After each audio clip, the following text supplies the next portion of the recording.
Welcome to another edition of the podcast known as Blending the Family. I am your host, Tommy Maloney.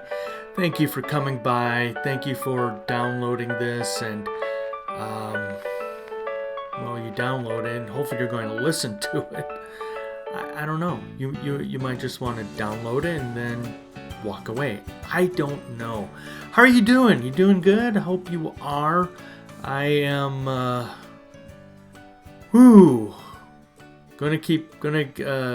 I'm not gonna burden you. How's this? I'm not gonna burn you with the peek behind the curtain today. Nope. Just going to do this podcast. I'm going to share information about our guest, and I'm going to leave it at that. Not going to bring personal information because I don't want to bum you out. Anyway, a little bit of house cleaning. I guess house cleaning. I don't know. Hey, please go over to the website, mydadsAdvicebook.com. Pick up your pre-order of the new book, My Dad's Advice, at 5:04 a.m. Again, the website is mydadsAdvicebook.com. Pre-order, please.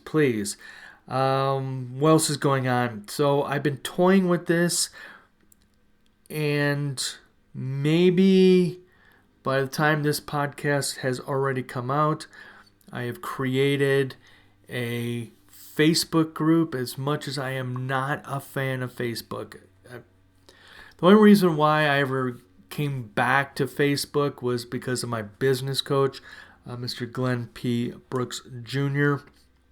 You know what? I better put him in the show notes. Let me write that down. Add Glenn to show notes. Okay, there we go. So that's the only reason why I'm on Facebook.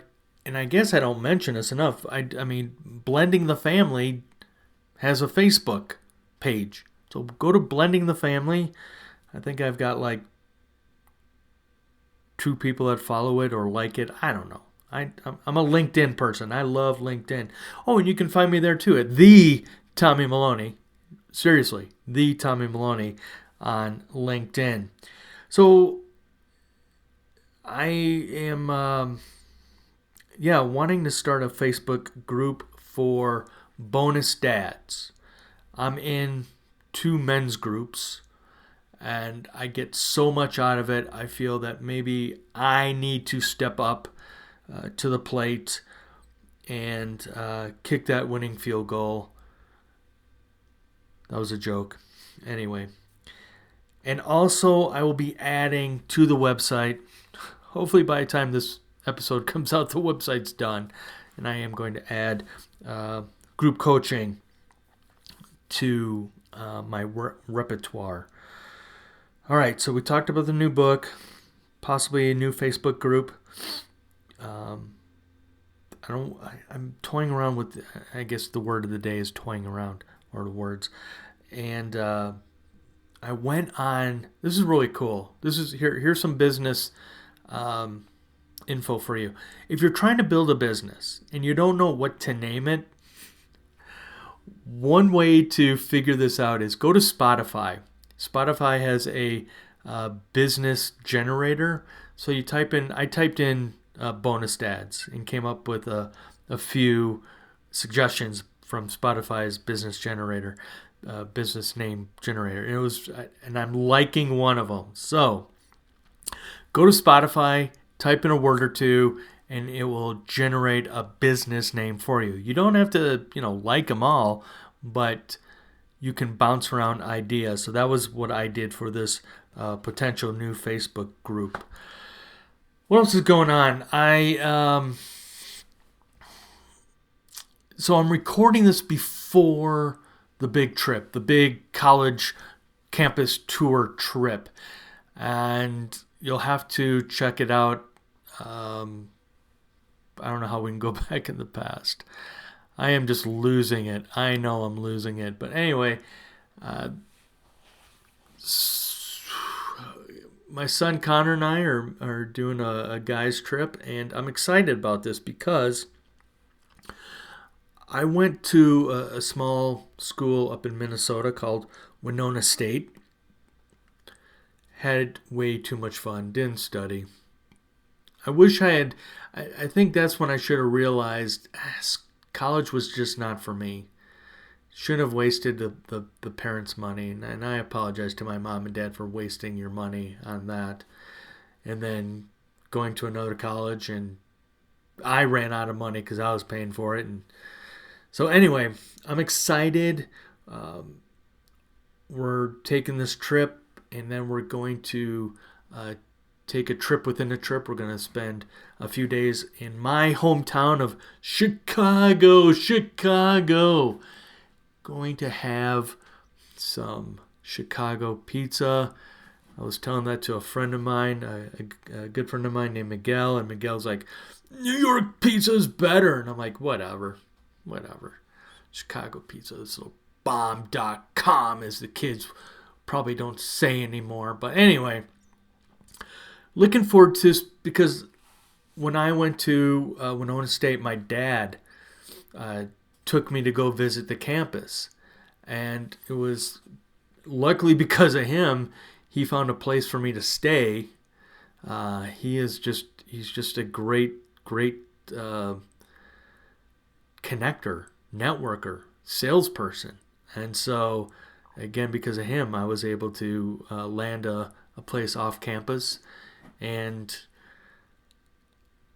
Connor's going to be staying in the dorm, so for now, I don't know what he's going to do after that. But I'm excited. I can't tell you what this means to me because the fact that he's going away, he's going several states away, is going to be, I don't know how a lot of you parents do it. I don't know how my wife Ann did it with her oldest daughter. But I'm going to have to live and learn. I'm going to have to just let him just fly his wings. So, yeah. I don't know what else to say. I'm nervous about this trip because this is a new milestone. And yeah, so I would love to hear from you. Tommy at blendingthefamily.com. Tommy at blendingthefamily.com. Let me know how you handled it when your kids went away to college and they were far, far away. All right, on this episode is Justin Goldman. And let me bring up his LinkedIn because, gosh, he does so much. Let me just scroll up. Well, here we go. Justin Goldman. He's an advisor. He's a consultant, director, founder, mentor, author. He's written 5 books. His newest book, The Power Within 2, came out January of 2021. He is somebody that I can really relate to, and that is he is what's called an NHL. Yes, we're talking hockey, folks.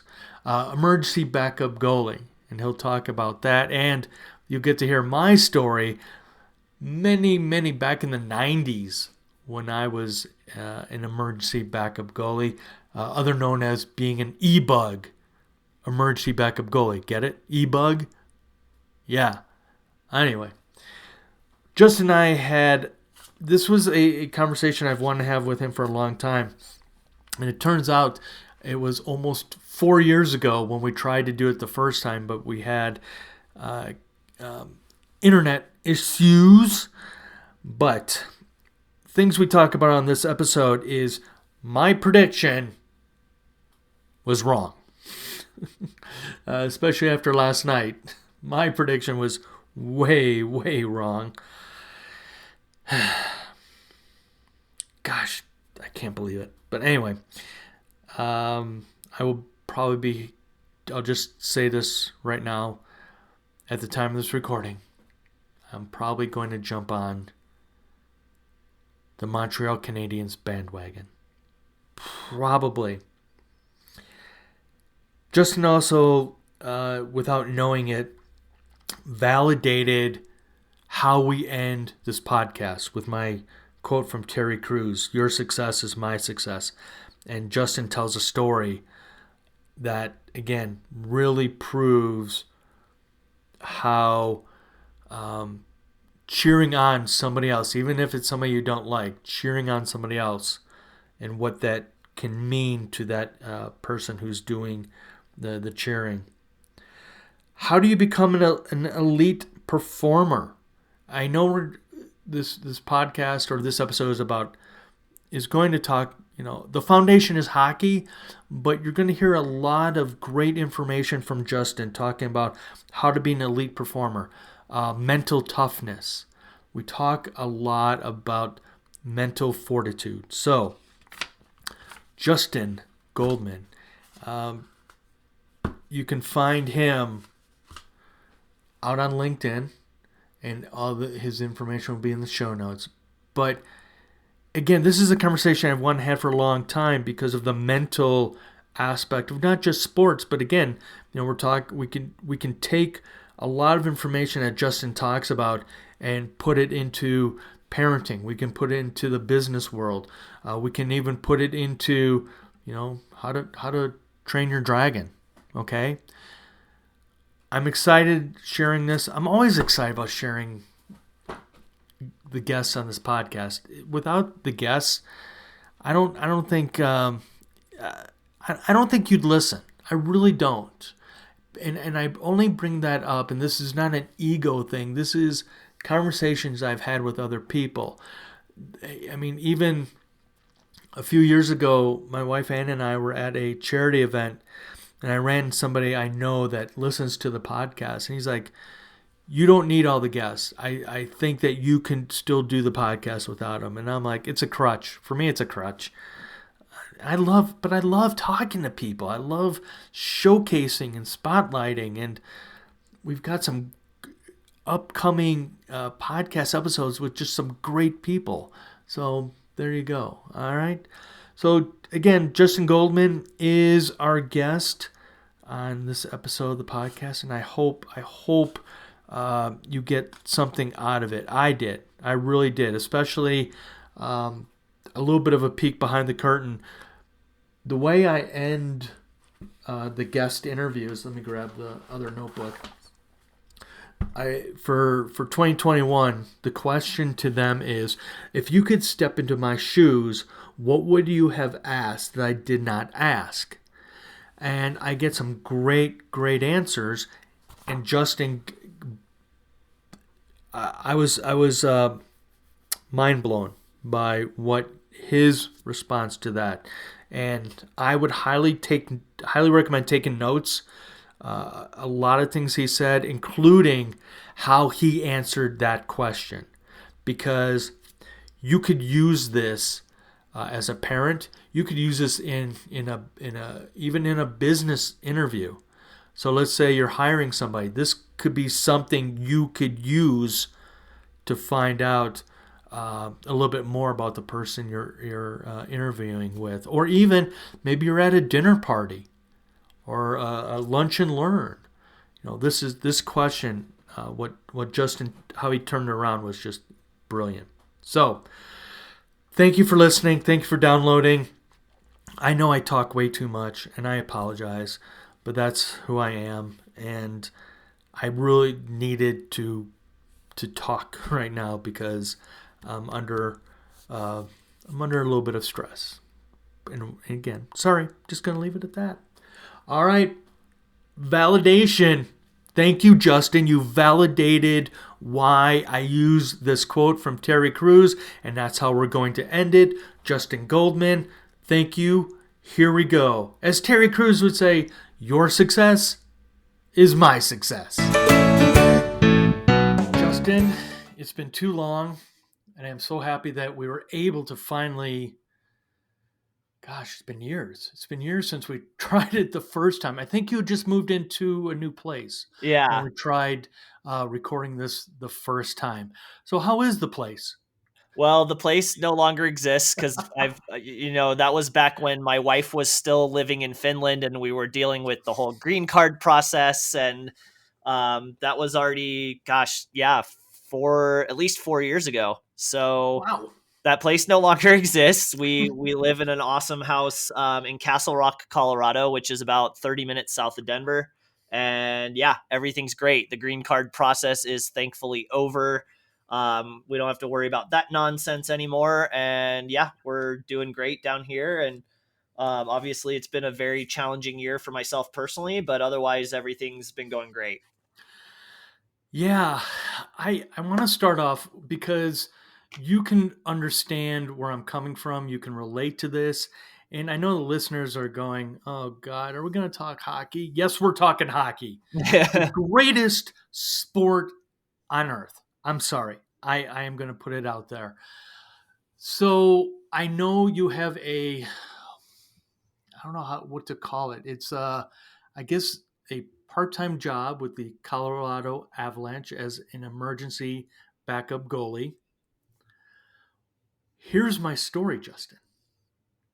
Way before the NHL had uh, that position, back in sometime in the 1990s, I was living outside of Nashville, Tennessee, and we had a team, the East Coast Hockey League team of the Nashville Knights, which were a farm team to, at the time, Tampa Bay Lightning. And I got a call one night from the head coach of the Nashville Knights saying, we need an emergency goalie. You need to get your butt down here now. I'm like, okay. So driving from my apartment down to Nashville was about a 40-minute drive. However, it was in a blizzard. I couldn't believe it. Tennessee got hit with snow. And what had happened, Justin, was the visiting team, where were they? The Bulls. I think they're the Birmingham Bulls. Anyway, their top goalie got bumped up to the AHL, and so they had no backup goalie for the. So anyway, long story short, so I drive down Nashville, have all my gear, and the sad thing is, this is way before social media. This is way before selfies. This is way before the internet really blossomed. So all it is right now, Justin, is a story. For a while, it was on my resume as an emergency backup goalie, and so, but you were on TV to talk about it, so I'm jealous of that aspect because, I think I could have been a great story too. Here's some dumb radio DJ being called to go be an emergency goalie for a professional team, but I still think what you do, and just the thought. I mean, talk about the mental thought of sitting in what it's now, what, Ball Arena. Ball Arena, yeah. No more Yeah, Pepsi Center, which no is more. really, really weird. It is weird to say that, but just sitting there, and I mean, we've seen it. We've seen, the past 2 years at least, we've seen the emergency backup goalie get called. Yeah.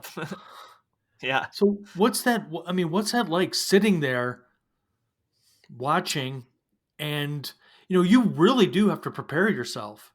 I mean, because again, we've seen it, so you really have to prepare yourself. So can talk about how you prepare from time you leave your house to the time are sitting in the arena. Yeah, it's definitely a very surreal experience. And I say surreal because it's one of those things where, maybe you imagine it when you're a little kid and you're like, okay, I would love to just sit on the bench for an NHL team or put on the jersey and somehow magically I get in a game, right? Like, it's something you dream about. It's something you daydream about. And you daydream about it because the odds of it actually happening are basically zero. And then you get older and you realize what's fantasy and what's reality. And I got this position, this opportunity to be an emergency backup goalie for the Avalanche when I was 35. So pretty much at the tail end of my quote unquote prime as a as a competitive goalie. And all of a sudden this opportunity gets dropped on my lap literally out of nowhere. It wasn't something I was expecting or aiming for or training for. It was a new rule that the NHL put into place at the beginning of the 2017 season, and it was literally a phone call from someone at the Avalanche organization asking for help to determine who the emergency backup goalies would be. So even when I first got the call, it wasn't like, we want you to be an EBUG. It was, can you help us find EBUGs? And it just so happened that I met the requirements and barely by the skin of my teeth was able to claim one of the roles. There's actually 5 emergency backup goalies here in Colorado that share the duties during the season. So that experience alone was just kind of super surreal because it's not something you expect. It's not something that ever existed beforehand. It literally came out of nowhere. But obviously, you are just so grateful for the opportunity. You jump on it, and that's exactly what I did. And everything changes. All of a sudden, you do have to take your day-to-day routines a little bit more seriously. You do have to take your beer league games a little bit more seriously. It's not like I'm still playing juniors where I'm on the ice 5 days a week and I get to play against other great athletes. You have to find a way to keep yourself prepared mentally and physically with what you have around you, which is basically private skates and beer league. So that was really the challenge for me. It wasn't necessarily something where I was dealing with nerves or a lack of confidence. Like, I definitely feel like with all of my time spent, studying pro goalies and working with pro goalie coaches, I feel very confident that if the situation were to arise, which, the odds are 0.001%, it's like winning the lottery or getting struck by lightning. If I did have to go in there, I could stand there and have some pucks hit me. And know that, the team around me would rally and not allow a shot on goal like they did for, David Ayers and Scott Foster. They made some saves, but it wasn't, full 60 minutes. Really, it's just, how do I make sure I'm ready if, God forbid, this actually does happen, right?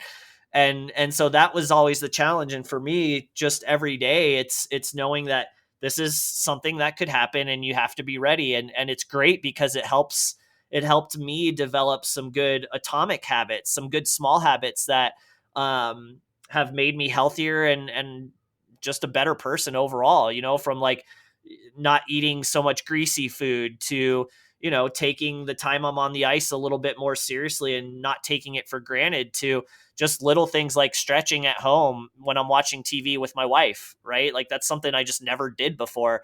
And now I do it. And so it's actually developed some good, holistic habits for just everyday life. And for that, I'm really, really grateful, beyond just the experience of going to the rink early and dropping the gear off in the Avs locker room and seeing the guys, kick the soccer ball around before they get dressed and stuff. Like, that's kind of icing on the cake for something that is truly a surreal experience. What about your mental approach? You talk about stretching, you talk about your nutrition, but what about your mental approach? Because again, like you said, Scott Foster, David Ayers, David Ayers for Carolina, Scott Foster for Chicago Blackhawks. I mean, you really do have to treat it as, again, there's a good chance. Regardless of the percentage, there's a good chance. So how's your mental game change because of this opportunity? Yeah, I mean, the one thing I keep in mind is something that I learned from a lot of rookie goalies that get thrown into a big NHL game, whether it's like, Jake Ottinger, for example, last season as a rookie, with very few NHL games experience, gets thrown into a playoff game, right? And you hear this quote very often, and it's a great one because I think it's the exact mindset that every emergency backup goalie has is, we're used to playing a very subpar level. It's not pro level, it's beer league level, or, it could be fairly competitive, adult league play versus the NHL. Like, you can't get any wider of a gap, right? Like, there's no bigger leap that you can take going from competitive beer league to an NHL game, right? But at the end of the day, it's still the game of hockey. It's the same game. It's just way faster and against way better players. But the essence of being a goalie is still the same. And I think that's something that every EBUG leans on, is that, okay, things are going to happen faster, but you know what? There's also going to be a lot more structure to the game being played, because in beer league, everyone is kind of in a different spot. There's no real cohesiveness. It's not super structured. At least if you get thrown into an NHL game, you know where guys are going to be, because it's such a high level of play. So that is what helps me mentally when I go to the rink. I always remind myself, like, there's nothing you can do to control what will happen. You are subject to the experience of a hockey game, and anything can happen in the game of hockey. So there's the realization that you have no control over whether or not you get the call or whether or not another goalie gets hurt. But if, God forbid, you do have to go into an actual game, which is the rarest of all rare things that could happen, it's still the game of hockey. It's the same game I've been playing for 25 years. The goal is the same, which is to set my feet and be square to the puck. And most importantly, if you do get that chance, you are one of the luckiest SOBs in the world, because it's literally happened to less than 5 people on this planet. So no matter what happens, if you look like a fool or you fall on your face or you give up a goal on every shot, still appreciate the opportunity that you got, because very few people in the world have ever gotten a chance to experience that.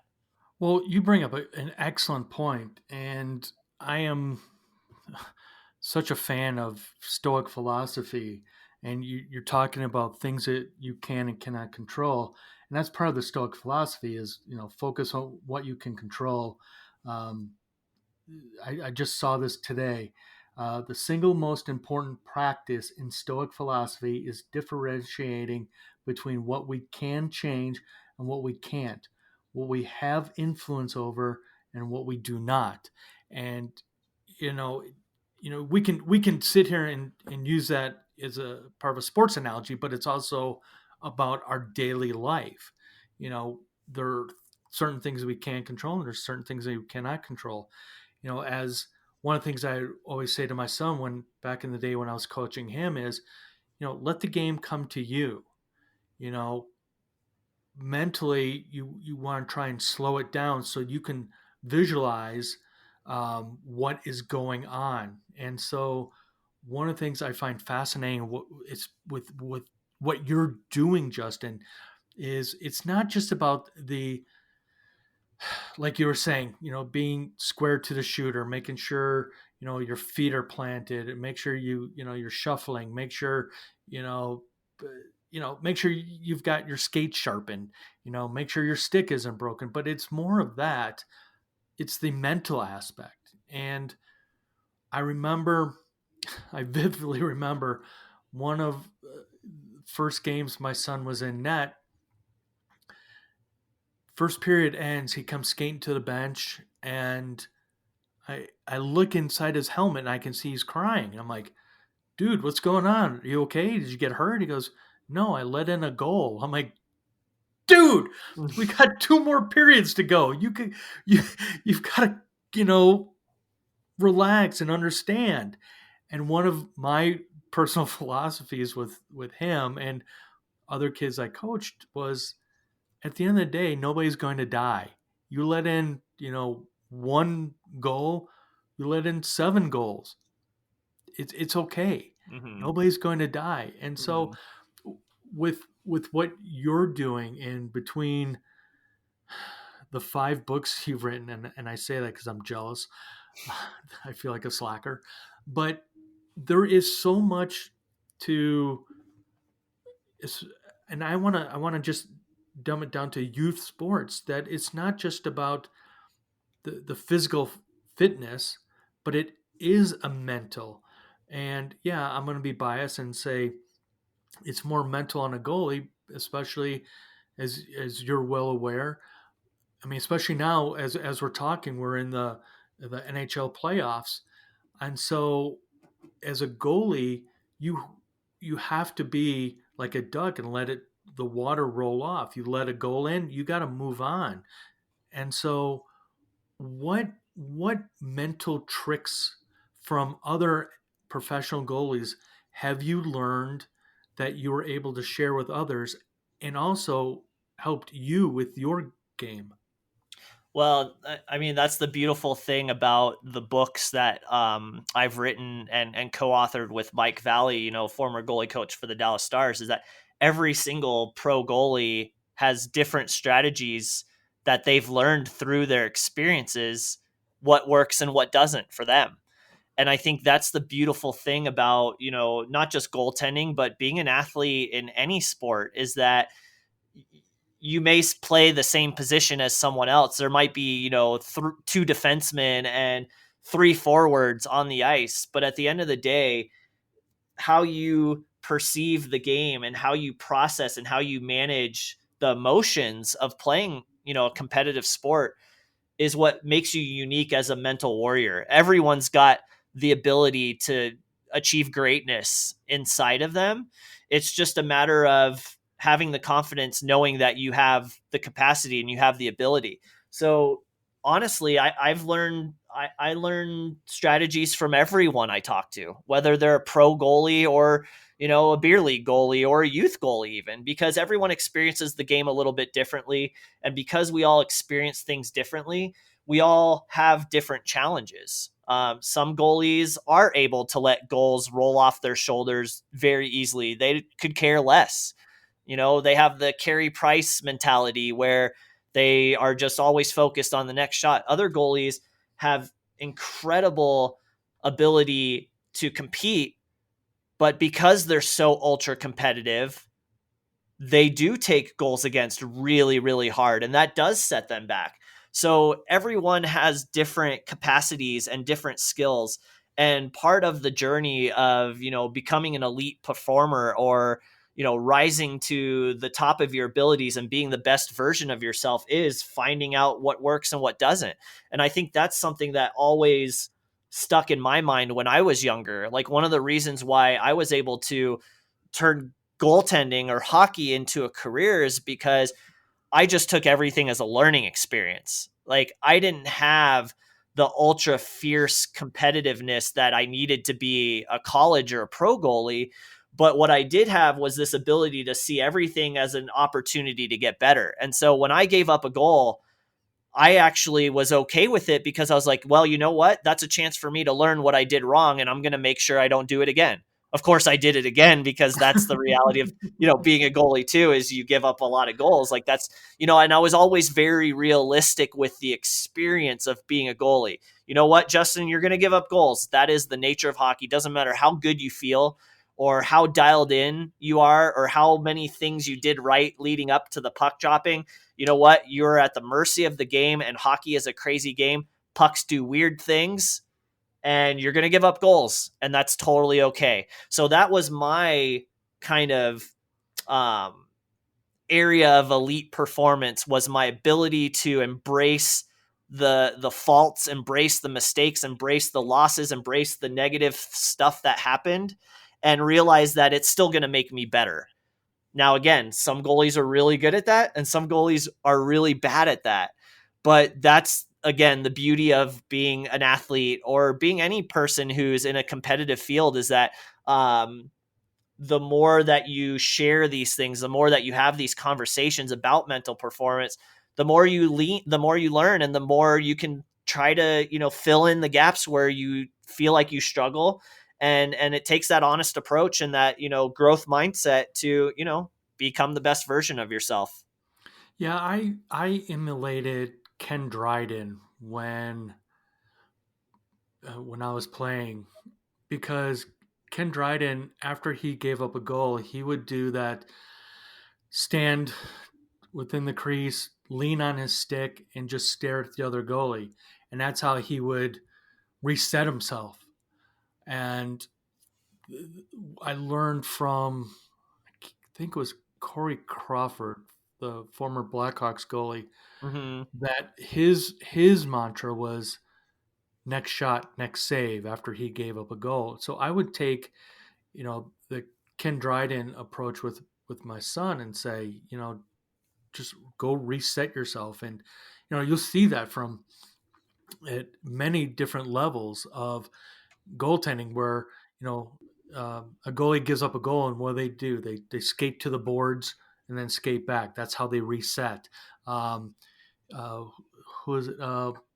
Braden Holby. He'll do the water bottle, where he'll take the water bottle, squirt water, watch the droplets, and that's how he would reset himself. And so, there are different ways, and I think when I'm listening to you talk, Justin, I see so many things that people in it doesn't have to be sports, but how do you, let's say you're in marketing and you lose a client. Well, how do you, reset yourself, and how do you come back from that? Well, you just maybe go take a time out, go for a walk. It's, again, it goes back to the mental aspect of it. I want to ask you this because before we hit record, I was telling you that I don't know if I'm a typical goalie dad or a atypical goalie dad. I don't know where I fit in. I really don't want to fit in. But as a goalie dad, our philosophy is whenever our kids let up a goal, we always feel all the other parents are looking at you because it's your fault. Mm. Your kid just let up a goal. And so, what I have done for many, many years when I stepped away from coaching was I don't sit by parents. I find a spot where I can just be alone, and I don't know, and maybe this is going to be a conversation. I feel like I'm back in therapy with you, Justin. So thank you. So I think maybe this is a conversation I'm going to have with my son next week when we're out of town together. How can you help goalie parents with the mental aspect of that position? So what I'm asking is, do you have any tips that you can share with our parents to say, all right, we understand it's not just a physical sport position, there's a mental aspect of it. Mm-hmm. Does that make sense? Yeah, of course. I think for any parent, it's extreme. For any parent of a goalie or any athlete, you have to start with empathy. You Oh, really beautiful. need to try and understand what it's like to be in the crease. Um, you need to try and understand what it feels like to know that you're all alone out there and that you are the last line of defense. And I love the phrase last line of defense because I think that helps parents understand. Because I think as a parent, you feel that way a lot of times as well. You are the last barrier between something happening to your child and not happening, right? Like you feel that when they're little babies and they can't defend themselves or they can't walk on their own. Like you are the only one that is there helping them. They cannot thrive without you. And that's kind of what it's like being a goalie. Like your team will not survive if you do not stand there and try to stop pucks, right? So I think for any parent, whether they have hockey experience or not, just talk to your son or daughter about what it feels like to be the last line of defense, because there is where you will find some common ground. And once you find some common ground, it will become so much easier to have like valuable, like meaningful conversations with your goalie son or daughter. And as soon as you can have meaningful conversations, I think that will really help, because it's not like you have to be a goalie expert and understand RVH and angles and positioning and all these other technical terms. um that's not what I think a young goalie is looking for. A young goalie is looking for compassion and understanding and empathy. They just want to know that you understand a little bit of how hard it can be, emotionally and mentally on them. And once you have a little bit of compassion and you kind of just try not to be ultra competitive. I know that's a natural instinct. You want your goalie to be the best. Look, the reality is that goaltending is a flawed position. Like, if you don't look good, you're not going to look good. You're going to look foolish. You're going to look silly. You're going to look really bad. That's just the inherent nature of the position. And we all experience it. every goalie, even the greatest goalies in the world, looked like crap when they first learned how to put the gear on, right? Like it's a very awkward position. It feels very cumbersome. You're wearing all this gear. It's hard to skate. So everyone goes through it.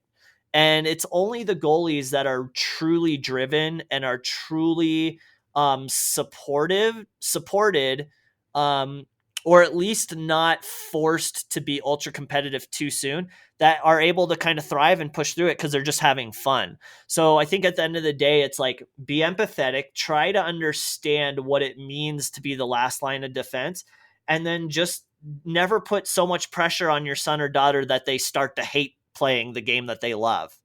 And a lot of these NHL goalies that I talk to, it's so funny. It's like I look for patterns in what makes them good and where the essence of their abilities to become elite come from.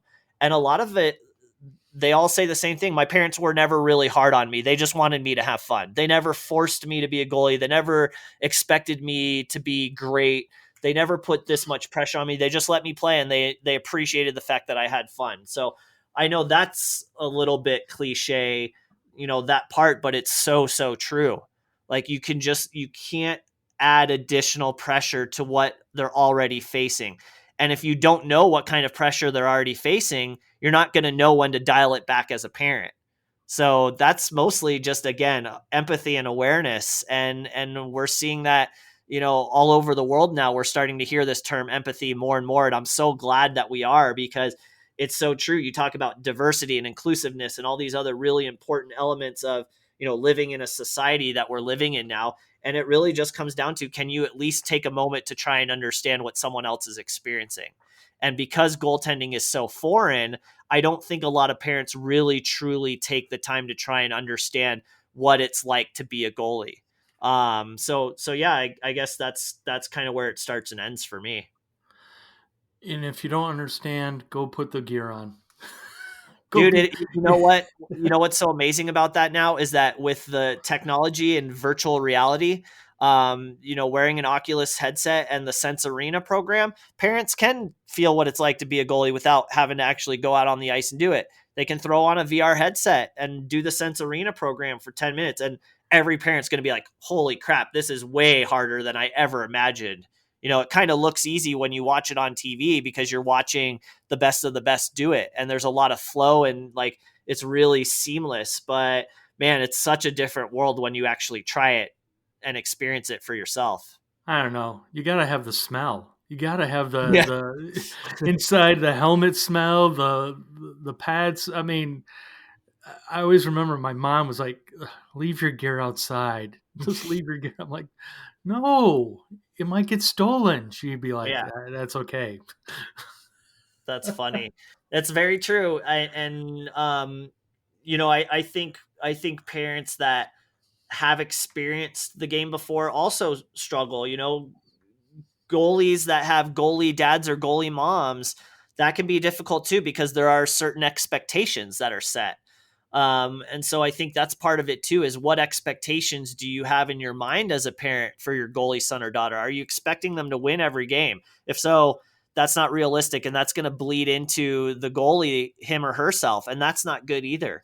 You have to make sure that you manage the expectations around what the goal is, and what the end game is.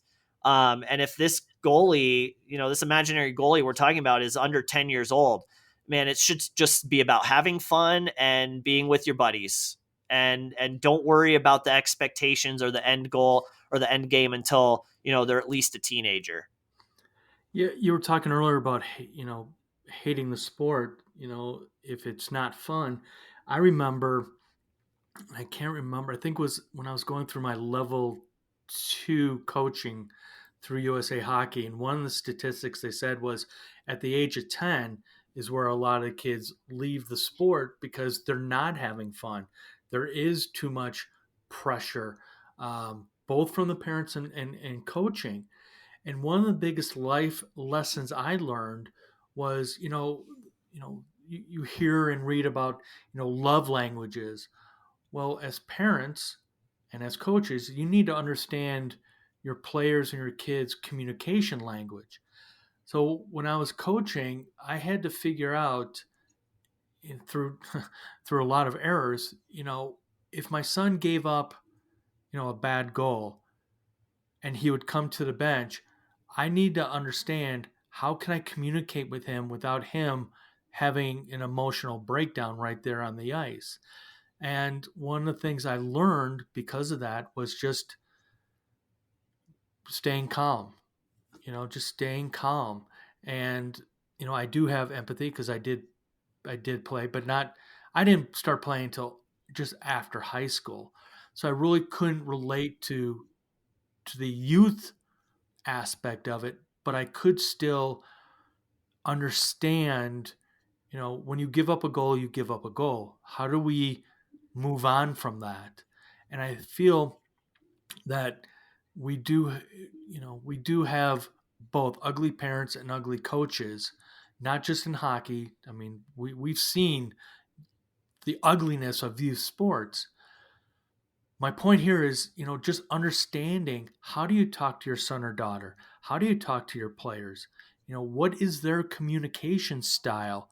Can you, not scream at them, but give them, a little bit of a rough voice to spark them? Or are they the type that you just need to have an even keel and be able to just, without a lot of words, just explain to them how they can improve? Mm-hmm.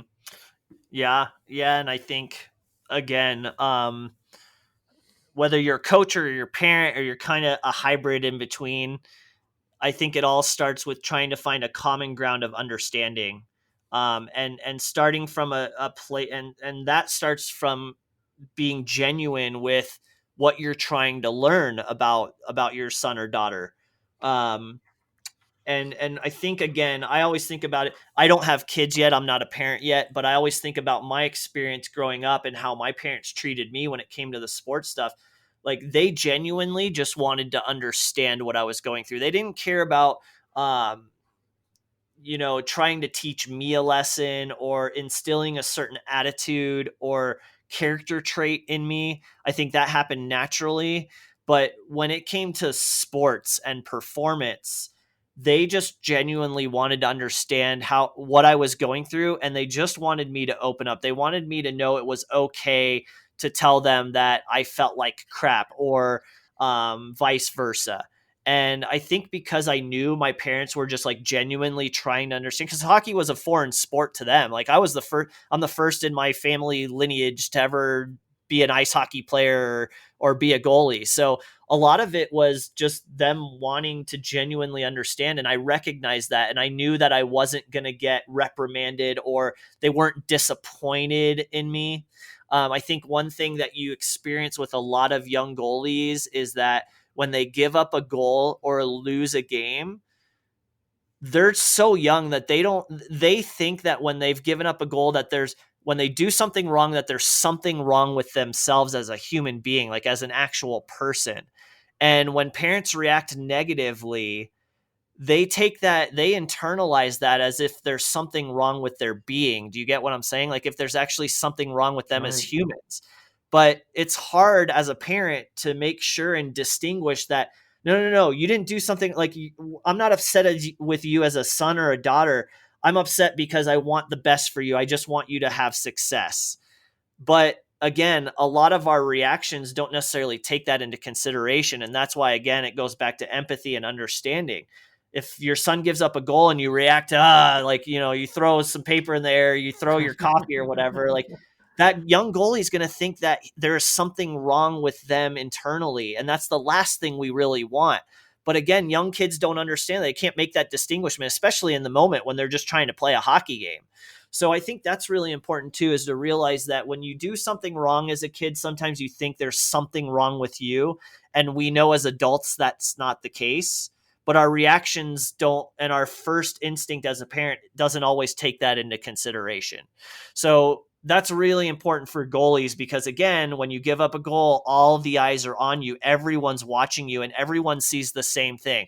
This kid did something wrong, or this kid isn't living up to expectations. And that's not something a kid should have to deal with at that age, right? Again, it's supposed to be about fun and learning and just enjoying the experience. But again, that's something that's out of control. Like, that's part of the genetic makeup of being a goalie, is that you're going to have to accept those experiences and accept the fact that you are flawed and not, a perfect athlete. And so again, that's part of the plight of being a goalie, and why, goalies are so resilient and so gritty, and so fiercely determined. And certainly that bleeds into everyday life. You see a lot of goalies that go on to have really successful careers in other areas because they're so conditioned to overcome a lot of the negative things emotionally that happen when you fail or when you make a mistake.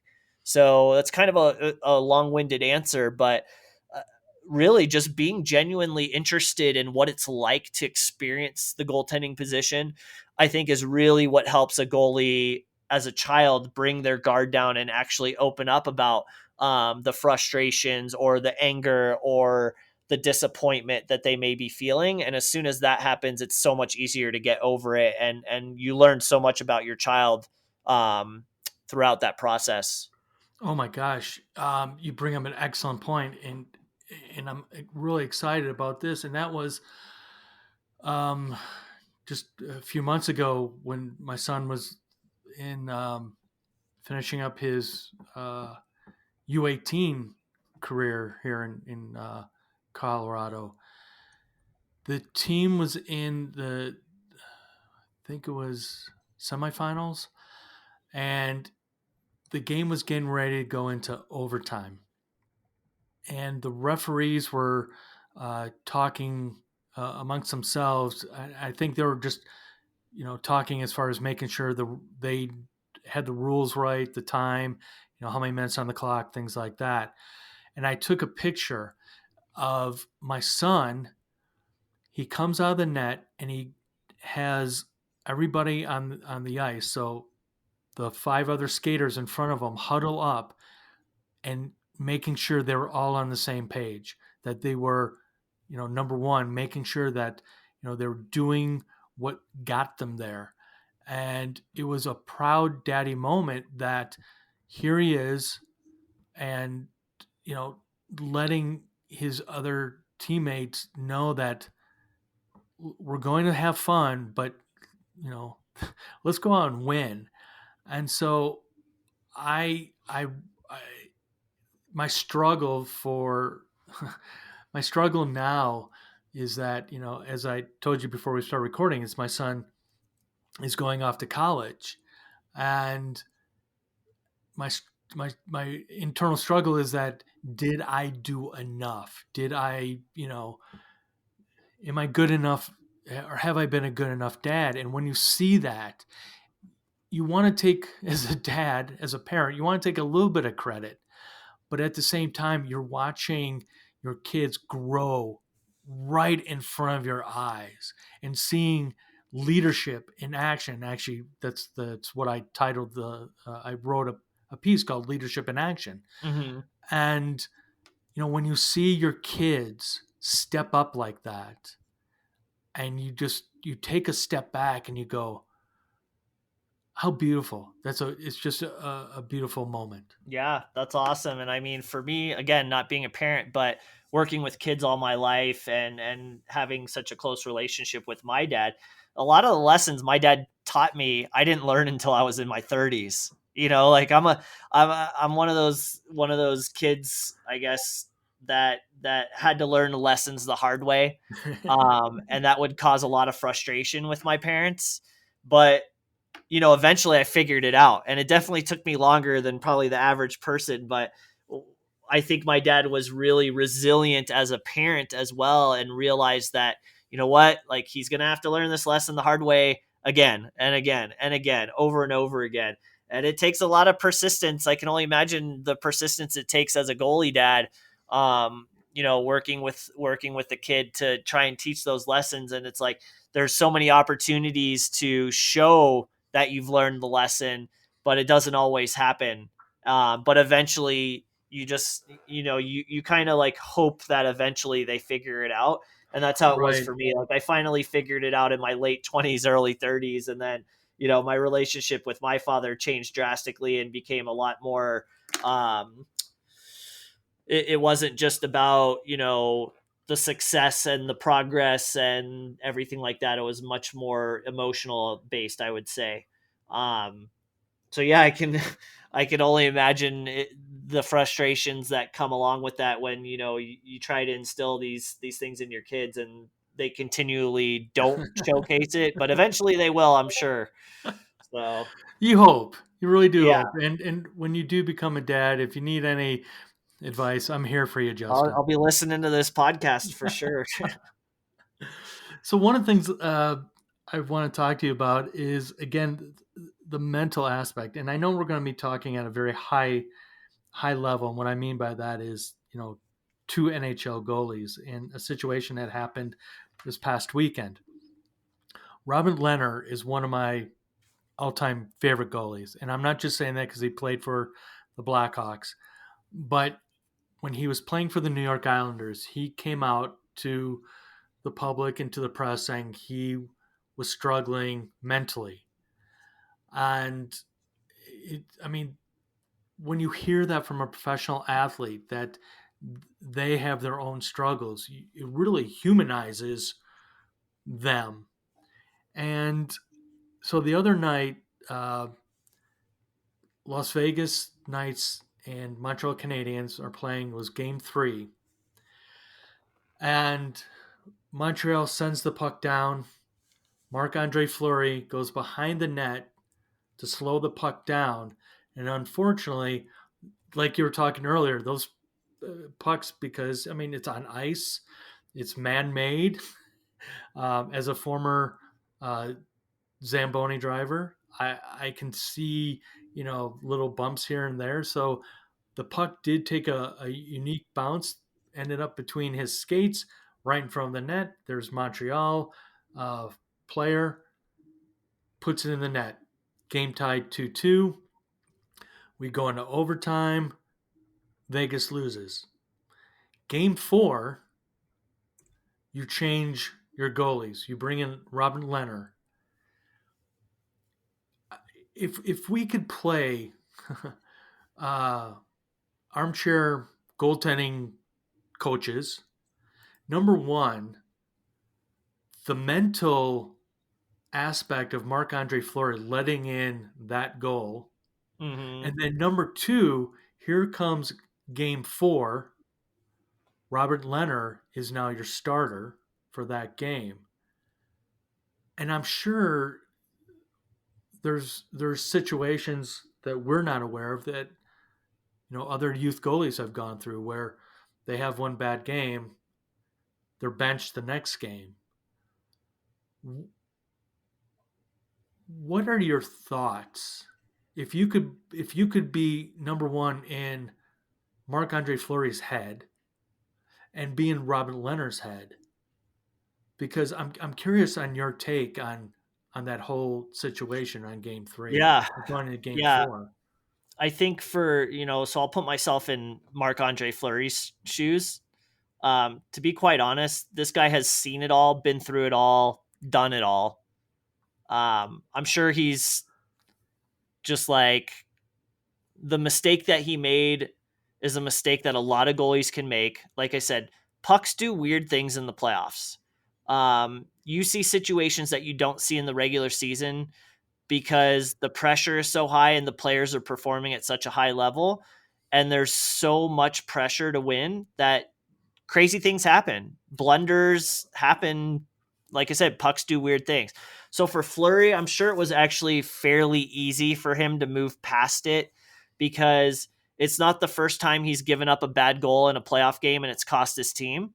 And this guy has so much experience that he knows how to manage the fallout that comes with making that mistake. It's a very helpless, hopeless feeling. There's nothing you can do to change it.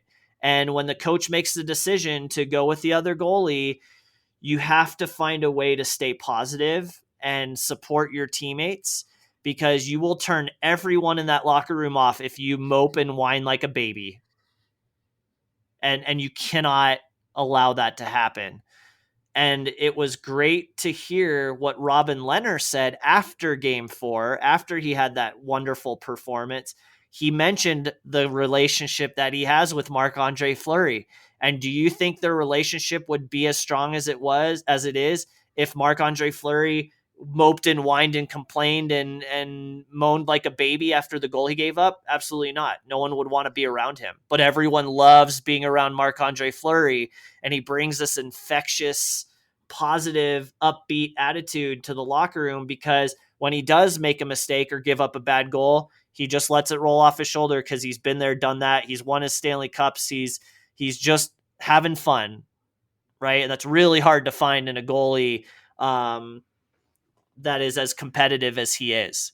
So I think that is really important, that, goalies at that level become conditioned to learn how to manage the emotions around a bad performance or a bad goal, and still continue to be a great teammate and be supportive and bring the same energy and positive attitude that they always bring, regardless of what's happening. So that's kind of like how I see it from Fleury's perspective, is like, it's really unfortunate. It feels terrible. It sucks. But you cannot allow that in this stage of the playoffs, when everything is so crucial, important. You cannot allow it to affect the energy that you bring to the locker room. You've got to continue to be a great teammate. You have to show up to practice that next day and be competitive as hell, because your teammates rely on that competitiveness to make them more competitive too. So you do treat practices like a game. You can't go off in the corner and cry and hope people feel sorry for you. That's just not the way it works. So I think who's starting game 5? That's a good question. I don't know. We'll see. I would have to think that it's probably going to go back to Fleury, but you know what? A lot of it depends on what's going on in the locker room, how the guys are feeling, the conversations. There's always so much more behind the scenes than what we see as fans. And that's something that, goalie parents and parents of any athlete need to understand. So that's a good little lesson in there, is like, there's always more that goes into it than what you see on the surface. Now from Lehner's perspective, man, this guy has just probably been chomping at the bit to at least just get a shot. And I think when you're a goalie that's as fierce, and as driven and as mentally tough as Robin Lehner, you're just chomping at the bit to get the opportunity. And let's face it, game 4 was his second game in 6 weeks, his first game in 3 weeks. And the one playoff game he did go in for was kind of a surprise, and he didn't play well. So I think when you don't play well in the one limited opportunity you get in the playoffs, all you want is just another chance to prove yourself. You want to like erase the bad performance by putting in a good performance. And a lot of credit to Lehner for being patient, trusting the process, continuing to compete in practice every day. And same sort of thing, instead of just giving up and throwing your hands in the air and being like, well, I sucked that game, I guess that's it, I'm never going to get a shot again. No, like he continued to show up. He took a few days off after that game. He didn't dress the next few games for Vegas after he had the bad performance.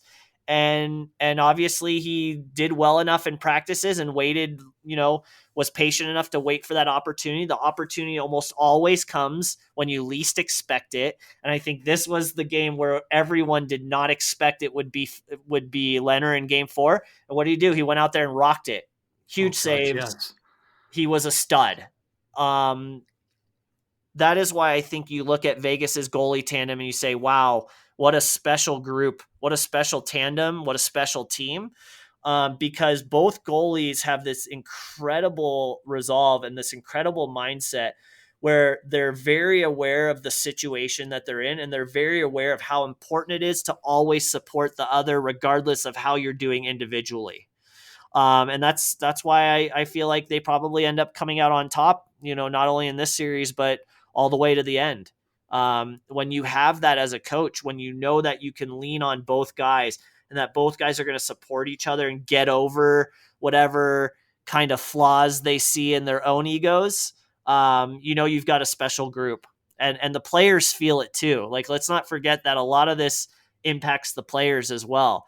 And if the players feel like one of the goalies has an ego, or they're not as supportive as they should be, or they're not as competitive in practice, it's gonna, like I said, it's gonna affect the players as well. And you can't have that. Everyone's got to be firing on all cylinders at the top of their game.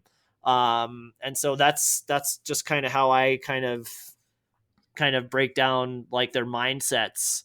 And I'm sure whoever's in net tonight's going to be ready to go and have a good performance. And you better believe it, Marc-Andre Fleury is going to be way more careful when he's handling the puck behind the net if he's playing tonight. My prediction, they go with the hot hand. They put Leonard back in. That's my prediction. Yeah, I love these kind of situations because it really does shine a light on coaching mentality and what you need to have success in the playoffs. I definitely would not be surprised if Leonard started tonight. So it'll be really fun to kind of see what the decision is and how that goalie responds. But I think it's also good too, like when you have two goalies that you can throw in any night, it keeps the other goalie accountable as well. Like nothing's guaranteed. And you want that as a coach. You want to know that like both goalies have to be ready because either one could start. It doesn't matter if you won the last game or not. Like the coach is going to turn to either guy at any given moment and say, you're in tonight. And that's good. It keeps both guys accountable. When you've got Andre Vasilevsky starting every game, Curtis McElhinney knows that he's on the bench, right? And that can lead to some complacency. But neither goalie for Vegas is complacent, and both of them are extremely mentally tough, extremely experienced. And whether it's Fleury or it's Leonard, they're going to be ready to go. And I think that's all you can hope for as a teammate and as a coach. Well, the good thing, the power I have is if I'm wrong, I can go back and edit, and I'll just go, I predict Marc-Andre Fleury is going to be fun. I'm a genius. So. That's funny. Yeah. It's always it's fun to like predict and project what coaches are thinking, and can always go both ways, right? Like you can make an argument for both guys. Yeah. And it's a tough decision, especially in such a big game when the series is tied at 2. My son is on your side. He thinks that Vegas is going to go back to Fleury. Yeah. So. Yeah. I just, it's like it was such a bad goal to give up. But honestly, besides that, he's been a stud, like I think his goals against average is under 2. So do you really penalize a goalie like Fleury, who's got the cups and the experience, just for one bad goal? He's not hanging on to it. He's moved past it. So I would, again, it could go either way, but that's the fun of, talking about these things. Well, we'll find out in a few hours. Yeah. So you have a new book with your buddy Mike Valley, The Power Within, #2. Yep. Yeah. And you, again, I'm looking at the lineup here of goalies you guys talk to. Again, my favorite, Robin Leonard, is there, but my other favorite is Connor Hellebuyck, and I'm not saying that just because my son's name is Connor and spelled the same way. But I mean, even Rob Tallis. I mean, Rob Tallis was no slouch. I mean, he was a great goalie for Dallas back in the day. So what's the difference between The Power Within 1 from 2013 to this new version? Yeah. Theoretically nothing, right? Like we are preaching the same strategies. We're preaching the same concept of the importance of balance. And we are allowing NHL goalies to open up about their successes, their failures, and everything they've learned since they were young. And that concept, that ability for Mike and I to ask the questions that truly matter when it comes to mental performance to these goalies is always so refreshing, because one, the goalies don't necessarily get an opportunity to talk about or reflect upon, the lessons that they've learned. They're used to getting questions where it's like, what happened on this goal against, or you just lost this game, how do you feel? Right? Like the cliche questions that all the media is always asking. But we always talk to these goalies, one, when it's not in season. Okay. So that automatically takes the pressure off. They can open up and talk about things. They have the time and the comfort to reflect honestly. And two, it's just allowing them to have a space to share what they want to share, to give back to the younger goalies out there and preach a little bit, right? So it's not me and Mike like pushing an agenda or pushing like this is what you need to do to be successful. No, it's like let the NHL goalies tell their stories and let the NHL goalies have a chance to teach younger goalies some of the things that they've learned. And that's why I think the books are so successful and so fun to read, because you really are digging into the mind of these goalies and learning what makes them special, what makes them unique. And like I said earlier, that's what I love about what I do is that every goalie's got a different approach. Every goalie's got different ways of processing the pressures and becoming elite versions of themselves. And that's why it is so much aligned with real life, no matter who you are, whether you're a goalie or a player or you're a brain surgeon or, a pilot or whatever it is you do in life. We're all human performers. We're all trying to be the best version of ourselves. And the more we can learn from truly elite performers in different fields, what they do to make themselves good and bring themselves to a higher level of performance, we're going to learn from that.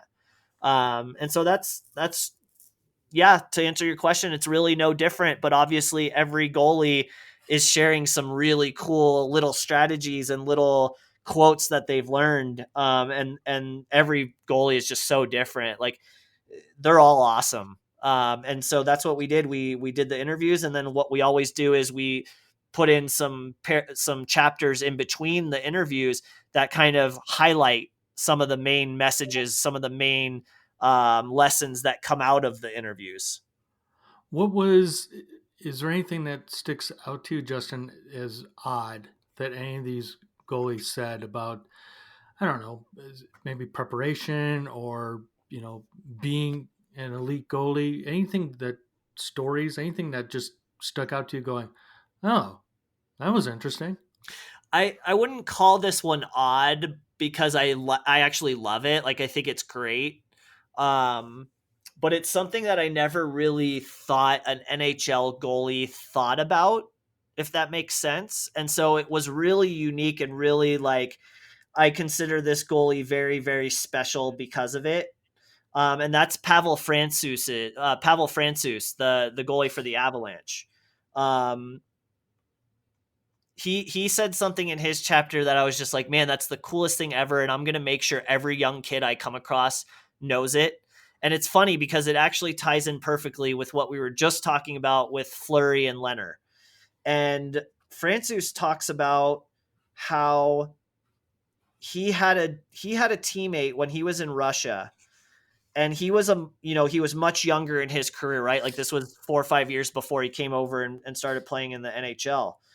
And he was really competitive and he hadn't played a game in a long time. And his counterpart was playing all the games. And the goalie coach for the team was the counterpart's dad, right? So he was dealing with a conflict of interest in the sense that he thought the other goalie wasn't as good and was getting the starts because his dad was the goalie coach. Well, regardless of whether it was true or not, Pavel would have a little bit of animosity towards this goalie. And when Pavel was on the bench, he wasn't necessarily always cheering for the other goalie. And that was the lesson that Pavel learned. When he came to the NHL, his mind shift changed. And he realized that if the other goalie is getting the games, no matter how competitive you are, always cheer for the other goalie to play well. Because when the roles are switched and you're in the net and the other goalie's on the bench, you want that guy cheering for you too. And he thought that if he started cheering for the other goalie, the fate would change and he'd start to play more, just a little bit like karma, right? Mm-hmm. And sure enough, it changed and he started to get the starts, and the other goalie realized that Pavel was cheering him on and they started cheering each other on, and the team had an unbelievable season, and Pavel went on to be the KHL goalie of the year, even though he started off on the bench and was hardly playing at all. And so now one of the reasons why he feels like he's having so much success with the Avalanche is because every time Grubauer gets the start, he's always cheering for Grubauer on the bench. He's always like, he wants to see Grubauer play the best, even if it means that Pavel's not going to play for a few games. Because when Pavel goes into the net, he knows that Gruby's cheering for him too. And that's just a good feeling to have. It's one less thing you've got to worry about. And when both guys are going for each other and you're getting along, and hey, you don't have to be the best friends, but at least like hope for success for the other goalie.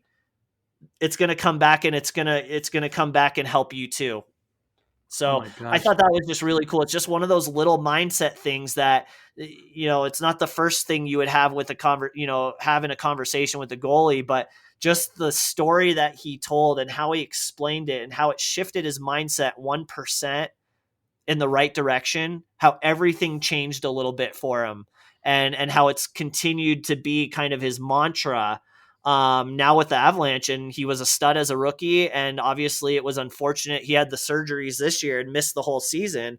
But you better believe he's going to be a stud next year, and that the Avs are going to have another great tandem if Grubauer sticks around.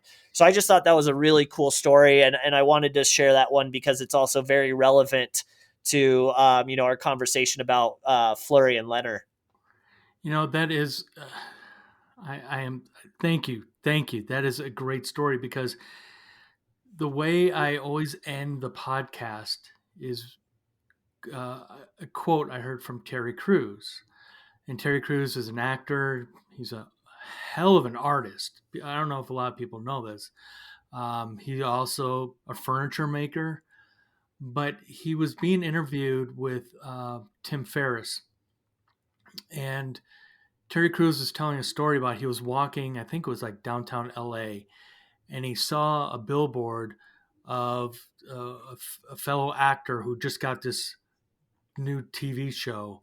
And Terry Crews is like, man, I was up for that part. I'm better than him. And he kept walking. And then he realized, hold on. If he got that part, that means there's another part open somewhere else. So this light bulb was, as he said, their success is my success. And I think that's so important. It doesn't necessarily have to be in the sports world, but if, a coworker, if their success, then it's your success. If it's, if your manager is doing really well, that means the team is doing really well in the work environment. If, Mm-hmm. if you're the backup goalie, you know, and if your partner is doing well, yeah, that means it's a team success. That means a team win. That means, that win could get you into the playoffs. That playoffs could get you in to the finals of the Stanley Cup. So that is just a great story. You've just, you know what, Justin, that just made my day. I honest to God. Well, I'm glad Because after all this time not being on your podcast, I was able to bring some fire to the conversation. And I've always been really big on ego as a goaltender. I think it's really easy as a goalie to have a big ego, because as much as it's, you're on an island by yourself, that can be a good thing. Some goalies thrive in that, but also some goalies get too big of a head. And they feel like they're hot stuff just because, they can make some saves or they've got some skill. And it just doesn't work like that in the game of hockey. The no, goalies that are selfish and that think it's all about them, and are always pointing to their own success, are the guys that often get left behind or just don't have a lot of support in the locker room. And when push comes to shove, at the end of the day, yeah, you might be the last line of defense, but you're not going to have success if your defensemen don't want to play for you. Like, exactly. And you'll see eh, it. You'll see who's not blocking shots for that goalie. oh yeah, and that's why some teams, there are a lot of amazing stories of backups coming out of nowhere, having way less talent and taking teams on runs because they don't have the talent. They're aware of it, but what they don't have in talent, they make up for in effort and drive. And the guys that put in the effort and are willing to put in the extra time and be out there for the extra shots and be a target sometimes in practice, man, when they get that opportunity, the team rallies around them and they start to play defense on a level you've never seen before. And the coach is like, what the heck is going on? Like, we tried to teach this stuff all season. Now all of a sudden we're putting in our backup goalie and they're bringing the heat. And that's just how it works sometimes. It is such a funny game. And it's so funny how the mental approach of a goalie can bleed into the actual on ice performance of a team. But that's the magic of being a goalie. You have the power to have that influence just by how you act or how you respond. You have that impact in the actual game that's being played in front of you. And I don't see that in any other position except quarterback in football and pitcher in baseball. Those are all those positions are the ones that are just so masterful to watch, and you truly see them as elite individuals because it's not just their skill that has an impact on the game. It's like how they act and how they approach the things that they do and the things that they say. And I think if there's a lot of people listening to this that are like not so much hockey fans, but they really love football or baseball, they're probably nodding their head. They're like, yeah, like those are the difference makers and the game changers. Because it's not just what they do with their skill, it's what they do with their attitude. So, Well, a little bit of my ego is going to come out. You prove my point that, and that's why I'm so passionate about ending every podcast with that saying, is because it's true. It's like my business coach. My business coach, Glenn P. Brooks Jr.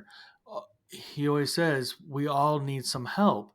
We can't do everything alone, and it doesn't matter if you're the backup goalie. It doesn't matter if you're the equipment manager. It doesn't matter if you're a ticket taker. We're all on the same team trying to achieve the same goal at the same time. yep, very true. So before I let you go, Justin, before I give you the last question, tell the listeners, number one, how to get a hold of you. Number two, how to get a hold of your books. Yeah, I'm very easily accessible because everything is at the Goalie Guild. So thegoalieguild.com, the Goalie Guild on Twitter, the Goalie Guild on Instagram, the Goalie Guild on Facebook. Those are kind of my three main platforms. Obviously, for the books, you can get those on Amazon. So The Power Within, The Power Within 2, Embracing the Grind. I'm missing a book. Oh, and The Hero in You, which is really cool because that one is not goalie specific. That's for all human performers. So the books are on Amazon. My website's there. Anyone that needs anything goalie related or hockey related, just reach out. I'm kind of like a hybrid between a consultant and an advisor, and a special project operator. So anything I can do to help, that's what I'm here. That's what I advocate for. And, again, I appreciate the platform and the opportunity to talk about some of these performance-based conversations.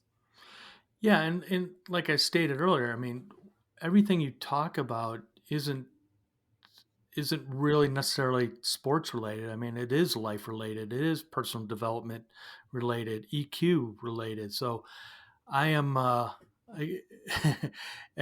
me go behind the curtain for the audience. I have been begging Justin to come on.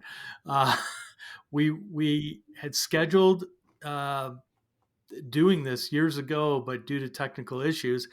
But you know what? We're here. We did it. Are you ready for your last question, Justin? I'm ready, man. All right. If you could step into my shoes, what would you have asked that I did not ask? If you could step into my shoes, what would you have asked that I did not ask? It's funny you asked that question because one of my favorite questions to ask anyone, not just goalies, is this.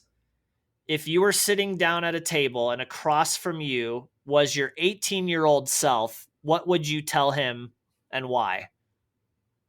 So this will get a little confusing because the way the questions are phased, but that's the question I wish you would have asked me is, Justin, what would you have told the 18-year-old version of yourself? I think that's a great question because it catches people off guard and it forces them to really think about what they've experienced in their life and what they wish they could have changed or, affected, with a piece of advice from your future self, if that makes sense.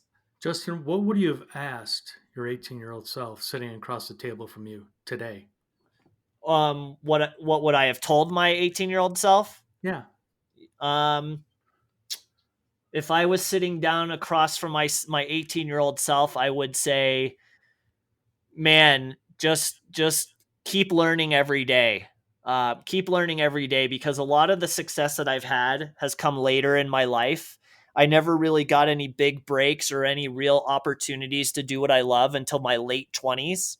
And there were many years in my early 20s, especially after college, where I just never knew if hockey was going to be a thing I could do professionally. And I just had to grind it out and go through a lot of confidence issues and a lot of questioning myself and a lot of, I was basically a starving artist through my whole 20s. I didn't get my break professionally until I was 29. So that's what I would tell myself. I would say just stick with it and keep learning every day, because eventually those opportunities are going to come. And even when you think you've got a shot, you just got to keep pushing, because it's going to take 3 or 4 times before you truly get that break. But it will come, so don't give up.